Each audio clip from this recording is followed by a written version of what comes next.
Hey guys, I'm Steve. Listen, I'm gonna skip the intro on this one. This story right here is hard to do, but you know how we do on there. We gonna make it through it. A little girl. I saw this story last night, but I didn't look at it until just now. A little 9-year-old girl in Chicago. I think the neighborhood is called, or the area is called Portage Park. Her name is Saribi Medina. Now, I think they said it was last Saturday where she was outside playing while her father was in the car in the immediate vicinity talking to some friends. She was on the sidewalk playing. And a stranger, who I won't show here because his mugshot is very graphic. His name is Michael Goodman. I don't know if he had a psychotic episode or what, but this man walked out of his building where he resided with a gun, walked across the street with his hands fully extended with shooting range earmuffs on, walked directly up to her, looked her in the face, and shot her in the head. I do stories about kids all the time, but this one right here really bothers me for the simple fact that her age is close to my daughter's age. And I can honestly understand the pain and the hurt that the father's feeling. And I'll get into that, but I just want to play this video clip real quick, and then we can come back and really talk about this. Check this out, man. This is messed up. Other news are following. We are learning more about an horrific crime in Portage Park. Casey Cronus is live with what an eyewitness is sharing about the murder of a young girl. Casey. Corey and Dawn, 9-year-old Sarabi Medina, known by loved ones as BB, was shot and killed as her father tried to stop the gunman. Witnesses say her murder was completely unprovoked. Today, the suspect sat before a judge. He was appointed a public defender and did not speak during the proceeding. 43-year-old Michael Goodman is being held without bail, charged with first-degree murder. Last night, loved ones and neighbors came together outside of Medina's Portage Park home to remember the child who would have started 4th grade this month. But on Saturday night, she had just gotten ice cream and was riding her scooter along the sidewalk when she was killed. Her father had been chatting briefly with 3 friends who were sitting in a vehicle when they heard a gunshot. Prosecutors now revealing that shot was allegedly fired by the suspect in his apartment across the street, where they found a bullet lodged into the wall.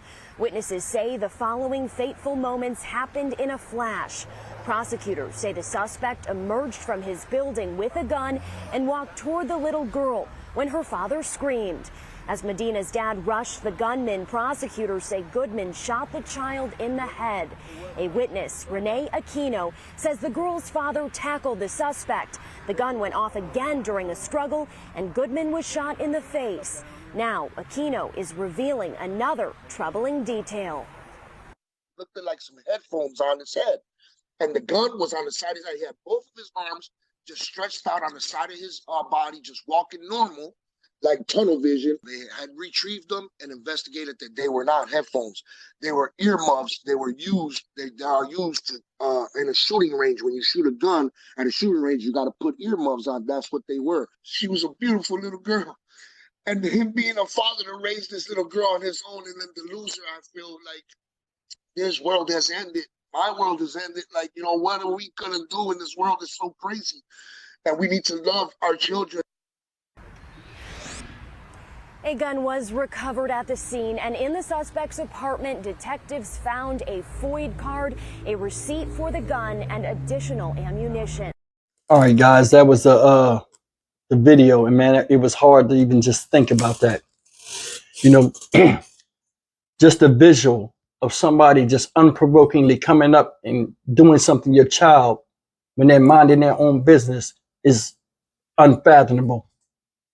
And I mean, I really want to talk about the father for a second. Now, he did what he could because nobody anticipated something like this happening.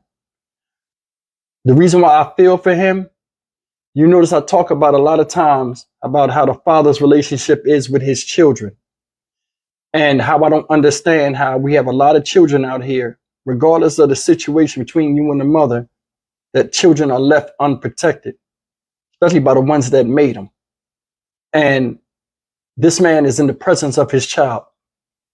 And to see that happen to his little girl is hard when he tried to rush and stop it. I know he's going through it. And if anybody, you know this man, you know, give him my condolences, for real. Because the feeling of powerless, meaning he couldn't get there fast enough. And to witness that, guys, you really got to put yourself in that man's mindset of what he's going through right now. And that's the big thing about this video. You know, regardless of if this man had mental illness or not, it's no excuse. You can take that bullet and use it on yourself and save a lot of people, a lot of heartache and pain. This right here, man, you've seen the neighborhood come together, and show support. And though it's an act of solidarity, it still doesn't bring the little girl back. I know that family is reeling, especially the father, like I said, because he got a lot of different scenarios of how this thing could have played out in his head of what he could do. If I could have ran fast enough, if I could have saw it, or in my subconscious, I heard the first shot when it hit the wall. I should have looked up then. These type of things, man, have a lasting effect on people. One thing's for sure, he'll never be the same because his little girl's not there. He'll never see her grow up. I mean, she's 9 years old. She was supposed to be going to her next grade. He won't even see the elementary school graduation. Won't see her with the cap and gown on. See her smile. See her, see him give her something and watch the joy in her face. Surprise her. You know, we dads, you know what I'm saying? You have a little girl, you miss the hugs. You miss the sweetness. You miss the love. You miss the look in her eye when she looks at you. You miss that. And to have all of this taken away from some dude that don't mean nothing to nobody. Honestly, the father, he's better than me. And I got to tell you, he's better than me because that man's head would look like hamburger meat before them police got there. It would have looked bad. You can't even leave your children in your presence without somebody walking up to them or doing something stupid. I mean, what can you do? The child was right there. I know he's going through it. It's unfortunate what happened to this little girl. It is. But I mean, the effects that it has on the family. He feels like, and I know this feeling. He feels like he couldn't do enough. This guy, Michael Goodman, need to be thrown off a cliff. He do.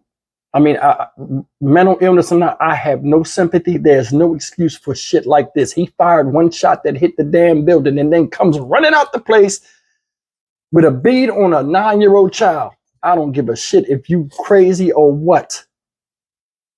I bet when he got tackled and that dad got on that ass, he came back to reality. This, school shootings, people doing all this other crazy stuff, dysfunction in the family, and listen, people need to go, and instead of harming other people when they have issues, turn it on themselves. Do everybody a damn favor. Because this shit right here has a lasting memory in that neighborhood, in the family, in the father.